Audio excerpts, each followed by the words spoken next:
Assalamualaikum warahmatullahi wabarakatuh. Senang sekali kami bisa kembali menyapa Anda di Syiar Ramadan. Setelah menjalani ibadah puasa sebulan penuh di bulan suci Ramadan, sebentar lagi kita akan meraih kemenangan dengan penuh kebahagiaan, yaitu Hari Raya Idul Fitri. Pada podcast kali ini kita akan berbicara tentang Hari Raya Idul Fitri itu, mulai dari makna Idul Fitri itu sendiri hingga bagaimana Idul Fitri menjadi momentum memperbaiki diri dengan silaturahmi. Sudah hadir bersama kami di sini sosok inspiratif dari UIN Ki Ageng Muhammad Besari Ponorogo, Bunda Rektor Profesor Dr. Hajah Evi Muafiah Magister Agama. Assalamualaikum Bunda. Waalaikumsalam warahmatullahi wabarakatuh. Bunda, ini kan kita sudah menjalankan ibadah puasa selama sebulan penuh dan sebentar lagi kita akan melaksanakan Idul Fitri. Tetapi orang banyak mengatakan bahwa Idul Fitri itu identik dengan kembali suci. Lalu bagaimana konsep kembali suci dalam perspektif Islam? Oke, terima kasih Mbak. Dari sisi bahasanya kita sebut sebagai Idul Fitri. Dari dua kata, yaitu Idun dan Fitroh, atau kita sebutnya biasanya sebut Fitri. Nah, Idul Fitri, Idun itu artinya kembali, kemudian Fitri berarti fitrah. Kemudian kita memaknainya sebagai kembali suci. Nah, di dalam Islam kita sangat kenal dengan dua lebaran atau dua hari raya. Dalam bahasa Indonesia kita sebut dengan lebaran biasanya. Jadi Idul Fitri dan Idul Adha. Nah, yang akan kita peringati atau yang akan kita rayakan sebentar lagi, karena memang kita sudah berpuasa di bulan Ramadan 1 bulan penuh, maka kita kembali fitri. Nah, biasanya kita menyebutnya Hari Raya Idul Fitri. Padahal hari raya itu ya Idun itu ya. Idun itu kembali Idul Fitrinya lebaran. Jadi Hari Raya Idul Fitri. Nah, maknanya apa? Dalam 1 bulan Ramadan kita sudah menjalankan tidak saja ibadah puasa yang itu wajib, tetapi juga selain sholat tentunya yang juga wajib, sholat 5 waktu, tapi kita juga melaksanakan ibadah-ibadah sunnah yang ketika kita laksanakan di bulan suci Ramadan, ibadah sunnah yang biasanya pahalanya hanya 1, taruhlah begitu, maka di dalam bulan Ramadan itu dilipat gandakan. Nah, karena ini dilipat gandakan, jadi seakan-akan kita itu dicuci bersih begitu. Dicuci bersih dengan ritual keagamaan yang ada selama di bulan Ramadan itu, maka ketika kita sudah selesai menjalankan ibadah, baik itu puasa maupun ibadah-ibadah sunnah lainnya, maka ketika kita bertemu dengan bulan baru yaitu bulan Syawal, maka kita dinamai atau biasa disebut juga dengan Idul Fitri atau kembali suci. Begitu.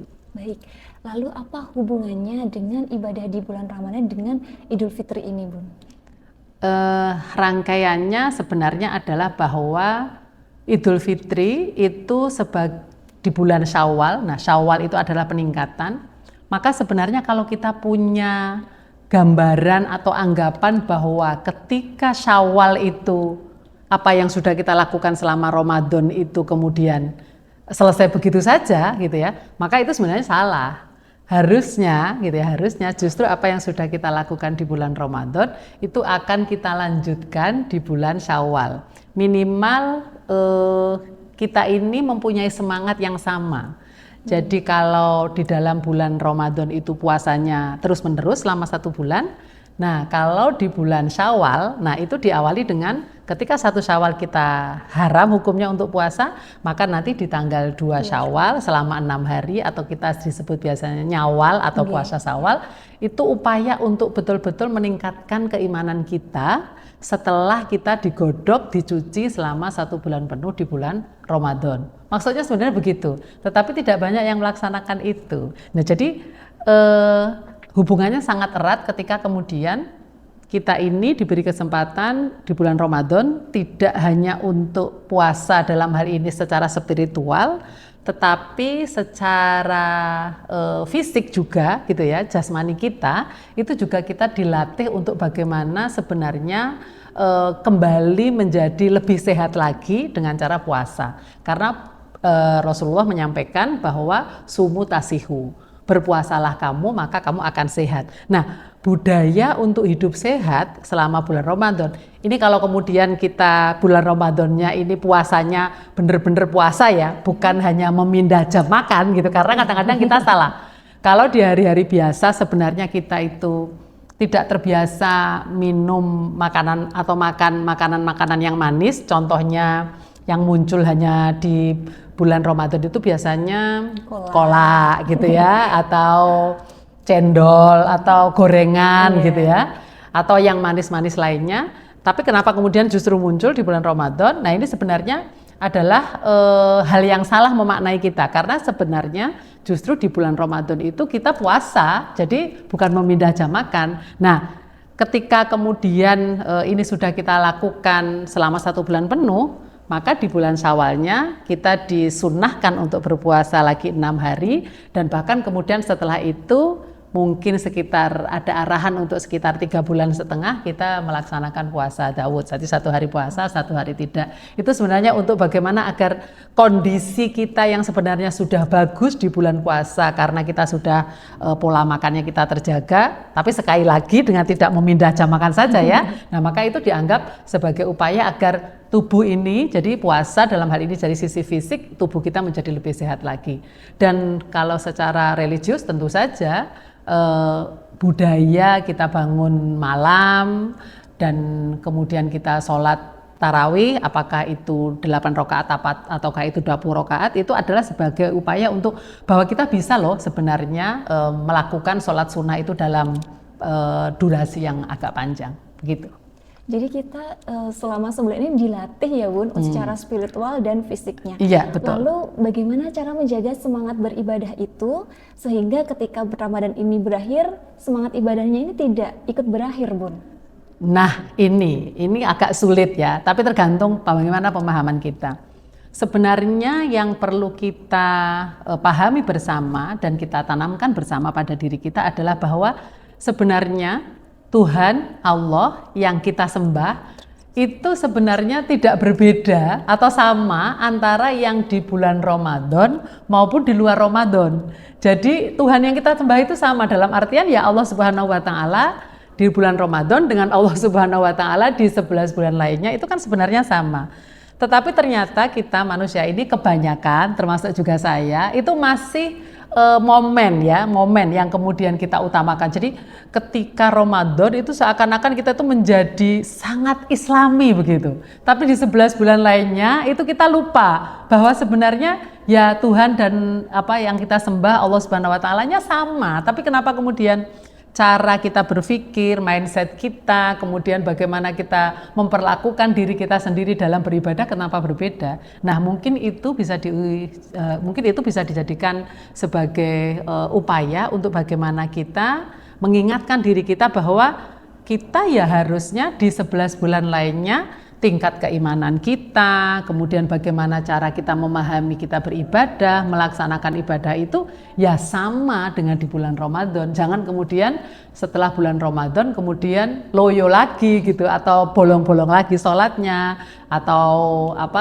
tidak menjadi sabar lagi, tidak menjadi dermawan lagi, karena memang biasanya selama bulan Ramadan itu kita tiba-tiba menjadi penyabar, kita tiba-tiba menjadi sangat dermawan gitu. Tapi kenapa kemudian di 11 bulan setelahnya, padahal sudah diawali dengan Syawal, bulan peningkatan, harusnya menjadi lebih meningkat, tapi kenapa kemudian menjadi tidak? Lah ini semoga hal ini bisa mengingatkan kita bahwa Ramadan adalah tempat menggodok diri kita, mencuci diri kita untuk menjadi lebih bersih lagi, dan kebersihan itu akan kita jaga terus, bahkan kita tingkatkan sampai kemudian kita bertemu dengan Ramadan berikutnya. Baik Bunda, ketika Idul Fitri itu kan biasanya kita berkunjung ke tempat saudara, kemudian kita saling memaafkan begitu. Mengapa Islam menekankan pentingnya memaafkan? Oke, sebenarnya momennya untuk memaafkan itu memang terjadi seperti euforia begitu ya. itu hanya di Indonesia saja sih sebenarnya. Jadi kenapa kemudian harus mudik gitu ya? Dengan mudik itu berarti kemudian kita berdesak-desakan, dan bahkan uniknya di Indonesia ini kalau puasa kemudian disusul dengan Lebaran Idul Fitri, itu yang merasakan hikmahnya, berkahnya itu tidak hanya yang beragama Islam saja, tapi hampir seluruh Indonesia begitu ya, merasakan aura Lebaran itu ya, Idul Fitri itu kita merasakan semua. Jadi tidak hanya yang umat Muslim saja, karena memang ada budaya saling memaafkan, atau kalau orang Jawa bilang disebut dengan sungkeman itu ya. Jadi kadang-kadang kita berusaha semaksimal mungkin untuk bagaimana bisa bertemu dengan keluarga, kembali ke kampung halaman, atau biasa disebut dengan mudik begitu, hanya untuk bermaaf-maafan. Lalu kenapa demikian? Lalu apakah kemudian memaafkan itu hanya di hari Idul Fitri aja? Enggak, sebenarnya tidak. Di dalam Al-Quran surat Ali Imran itu ada di ayat 133 dan 134. A'udzubillahi minasyaitonirrajim. Bismillahirrahmanirrahim. Wasari'u ila maghfiratin mir rabbikum wa jannatin 'arduhas samawati wal ardh u'iddat lil muttaqin alladzina yunfikuna fis sarra'i wad dharra'i wal kadhiminal ghaidha wal 'afina 'anil nas wallahu yuhibbul muhsinin. Nah, di dua ayat ini itu kan satu rangkaian, bahwa sebenarnya kita ini diminta untuk segera mendapatkan ampunan dari Allah Subhanahu wa taala. Wasari'u ila maghfiratin mir rabbikum wa jannatin 'arduhas samawati wal ardh u'iddatil muttaqin. Jadi ampunan Allah itu, dan sebenarnya kita ini sudah disediakan surga yang sangat luas gitu ya. Yang itu luasnya langit seisinya, padahal langit itu di atas langit masih ada langit ya. Jadi sebenarnya surga itu sangat luas sekali, jadi kita nggak usah mengkotak-kotakan surga itu milik siapa gitu ya. Nah, itu disediakan oleh untuk orang-orang yang muttaqin. Nah, di dalam orang-orang yang muttaqin ini ada satu, yaitu orang yang memaafkan. Jadi sebenarnya bukan meminta maafnya, tapi memaafkannya. Ini yang penting. Karena begini, kenapa memaafkan? Karena kalau kita meminta maaf, itu kalau nggak dikasih kan kecewa. Nah, daripada kita kecewa, maka sebenarnya andaikan masing-masing orang memahami ayat ini dan kemudian yang dilakukan adalah memaafkan kesalahan orang lain, maka sebenarnya meminta maaf itu nggak penting. Karena ayatnya mengatakan bukan ayo minta maaf, bukan, tetapi ayo kita memberikan maaf. Nah, jadi maka momen untuk memberikan maaf itu kan tidak harus menunggu Idul Fitri. Setiap ada orang yang kira-kira kita menganggap bahwa itu melakukan kesalahan, kita nggak usah menuntut orang itu meminta maaf kepada kita, tetapi kita sudah berlapang dada untuk bisa memaafkan. Maksud ayat itu adalah seperti itu. Nah, kalau begitu sebenarnya budaya pulang kampung, sungkeman harusnya sudah nggak ada ya, daripada kemudian repot begitu ya, repot dalam arti berdesak-desakan dan sebagainya. Tetapi itu budaya ya, kita tidak bisa menafikan itu, silahkan monggo dan sebagainya.